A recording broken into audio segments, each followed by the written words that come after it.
Hello అందరికీ good evening అండి. ఇప్పుడు మనకి తెలుగు స్టేట్స్లో ఈ మొంతా సైక్లోన్ అనేది బాగా ఎఫెక్ట్ అవుతుంది కదండి.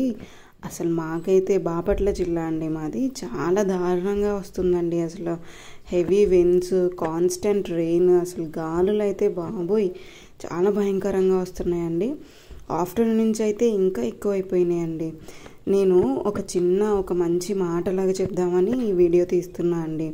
ఇప్పుడు ఈ సైక్లోన్కి మనమే చాలా కష్టంగా ఉంటున్నాము.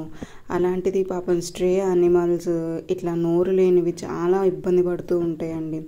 వాటి కోసం మనం తోచినంత జస్ట్ కొంచెం ఫుడ్ పెట్టడము, అవి వస్తే షెల్టర్ ఇవ్వటము, మన ఇంట్లో ఉంచుకోవడానికి, అవి స్టే చేయడానికి, జస్ట్ ఇలా ఈ సైక్లోన్ ఉన్న డేస్ మనం వాటికి ఇలా హెల్ప్ చేస్తే చాలా బాగుంటుందండి. ఇదిగోండి ఇక్కడ మా స్ట్రే డాగ్స్ అయితే నార్మల్గా అయితే ఏ టైంకి వచ్చి తినేస్తాయండి. ఈ సైక్లోన్కి పాపం ఎక్కడెక్కడికో వెళ్ళి దాక్కున్నాయి. ఇక్కడ మా డాగ్ ఒకటైతే డెలివరీ కూడా అయిందండి. ఇంకా మేమే వెళ్ళి ఫుడ్ పెట్టొచ్చాము. అండ్ ఇంట్లో అందరూ మీరు మంచి జాగ్రత్తగా ఉండండి. మీ పెట్స్ అన్నీ కూడా జాగ్రత్త అండి. స్టే సేఫ్ అండి, జాగ్రత్త.